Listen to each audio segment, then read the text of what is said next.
तर दक्षिण मुंबईमध्ये येणाऱ्या नोकरदारांची संख्या मोठी असते। सीएसएमटी स्थानकात उतरल्यानंतर त्यांना आंदोलकांमुळे बाहेर पडताना अडचण होऊ नये यासाठी रेल्वे पोलिसांची आणि दंगल नियंत्रण पथकाची एक टीम स्थानकात तैनात करण्यात आली आहे। आढावा घेतला आमच्या प्रतिनिधींनी, पाहूया।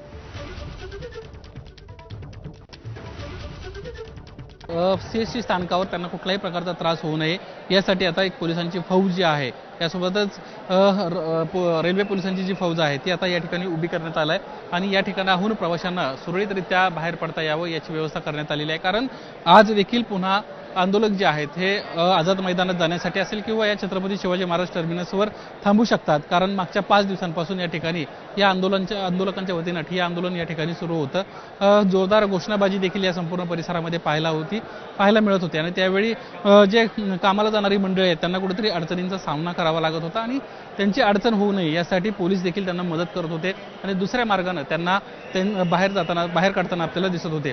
आज देखील सकाळची वेळ आहे, त्यामुळे सकाळी येणाऱ्या कर्मचाऱ्यांना नोकरदारांना त्रास होऊ नये याची ही व्यवस्था आपल्याला दिसते। त्यामुळे आता पोलीस प्रशासन आणि राज्य सरकार काय निर्णय घेते हे पाहणं महत्त्वाचं राहणार आहे।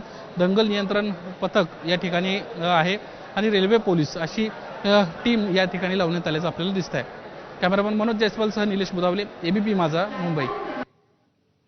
विशेष पोलीस महानिरीक्षक मनोज कुमार शर्मा विखे पाटलांच्या भेटीसाठी दाखल झालेत। मनोज